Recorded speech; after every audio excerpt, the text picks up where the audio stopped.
30 வயசு ஆனாலும் பெண்களுக்கு வந்து திருமணம் ஆக மாட்டேங்குது.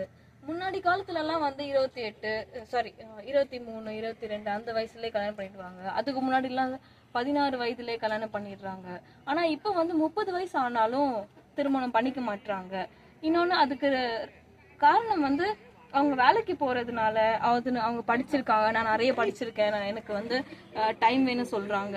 அப்புறம் வந்து எனக்கு இந்த மாதிரி தான் வேணும் அப்படின்னு ஒரு செலக்டிவா பண்ணிக்கிறாங்க. அது வந்து ஜோதிட ரீதியா காரணம் இருக்கா, இல்லைன்னா வந்து அவங்க திமிர்னாலயா, நம்ம படிச்சிட்டோம், நம்ம வந்து வேலைக்கு போறோம், நமக்கு ஏத்த மாதிரி தான் வேணும், இன்னும் கொஞ்ச நாள் கடத்தலாம் அப்படிங்கிற மாதிரியா அவங்க வந்து ஏதாவது காரணங்கள் இருக்கா? இதுக்கு ஜோதிட ரீதியா ஏதாவது காரணங்கள் இருக்கா? நல்ல கேள்விமா, நீங்க கேட்கறது வந்து சரியான கேள்வி. இதுக்கு காரணம்னு சொல்ல பார்த்தோன்னாக்கா, இப்போ பெரியவர்கள்லாம் நம்ம வீட்டில் இப்போ பெரியவங்க அம்மா அப்பாங்கெல்லாம் வந்து ஒரு 24, 25 வயசு ஆச்சுனால ஐயோ பொண்ணுக்கு கல்யாணம் ஆகலையே அப்படின்னு ஒரு கவலை இருக்கு. இந்த காலத்தில் பெண்கள் வந்து அதிகமாக படிக்கிறாங்க, அது ஒரு காரணம்.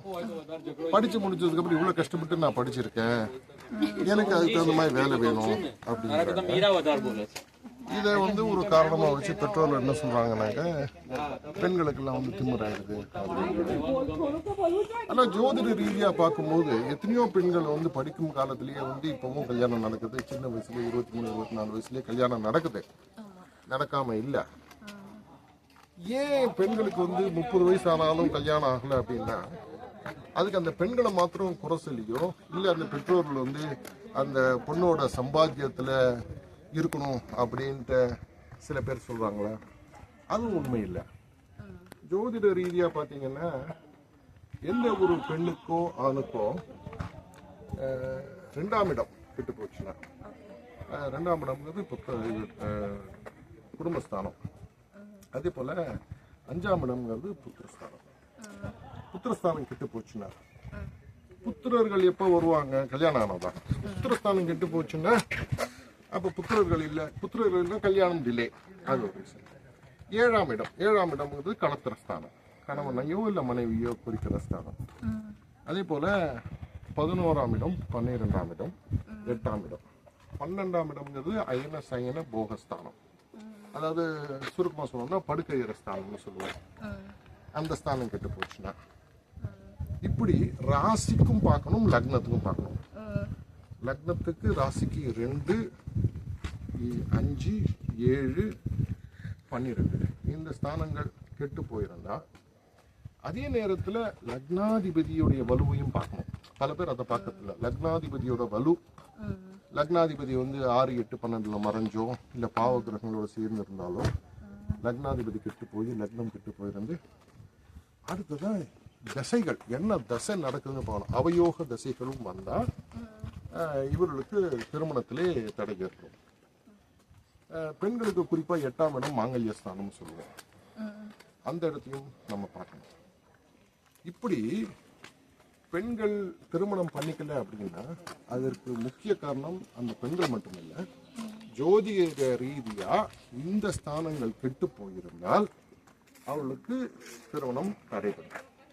இல்ல இன்னொன்னு என்னன்னாக்கா, இப்படிப்பட்ட பெண்களுக்கு வந்து நீங்க பிடிவாதமா கல்யாணம் பண்ணி வச்சீங்கன்னு சின்ன வயசுல, அவங்களுக்கு இருதார தோஷம் ஏற்படும், இல்ல பிரிந்து வாழ வேண்டிய சந்தர்ப்பமும் ஏற்படும். அதே நேரத்துல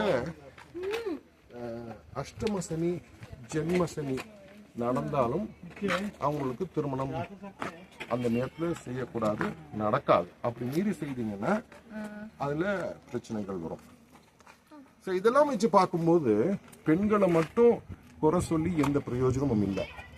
அவருடைய ஜாதக ரீதியாகவே அவளுக்கு வந்து தாமத திருமணம் தான் என்று இருந்தா அப்படிதான் விதிப்படி அப்படிதான் நடக்கும். பெண்களை குறை சொல்லி பயனில்லை. புரியுதாமாப்பா? புரியுது. இப்போ இனிமே வர காலகட்டத்துல இந்த வீடியோக்கெல்லாம் பார்த்து இனிமே பேரண்ட்ஸ் வந்து அவங்கள கம்பல் பண்ணாம, மேபி அவங்களோட ரீசன் வந்து ஜாதக ரீதியாகவும் காரணங்கள் உள்ளது அப்படிங்கிறத புரிஞ்சுப்பாங்கன்னு நினைக்கிறேன். ஆமா, அதாவது இப்படி சந்தேகம் ஏற்படும் போது ஜோதிட ரீதியாக ஒரு நல்ல ஜோதிடர் அணுகி என் பொண்ணுக்கு தடைப்படுது, இல்ல என் பொண்ணு கல்யாணம் பண்ணிக்க மாட்டேங்கிறா, இல்ல சரியான வரன் அமையல, எப்ப திருமணம் நடைபெறும் அப்படிங்கறத தெளிவா அவங்க புரிஞ்சுக்கிட்டாங்கன்னாக்க அந்த பெண்களுக்கும் ஒரு அழுத்தத்தை கொடுக்க மாட்டாங்க. இதனால பல பெண்களுக்கு வந்து அழுத்தத்தின் காரணத்தினாலேயே அவங்களுக்கு வந்து பலவிதமான டென்ஷன் ஏற்படுது. அதெல்லாம் குறைக்கணும்னா அந்த ஜாதகத்தை நல்லா ஆராய்ந்து ஒரு முடிவு எடுத்தால் பெற்றோர்களுக்கும் அதனால எந்த விதமான ஒரு மன சுமையும் இருக்காது, அந்த பெண்களுக்கும் ஒரு மன அழுத்தம் இருக்காதுங்கிறது நம்ம புரிஞ்சுக்கணும். நன்றிம்மா, நல்ல சரியான கேள்வி கேட்டீங்க. வணக்கம்.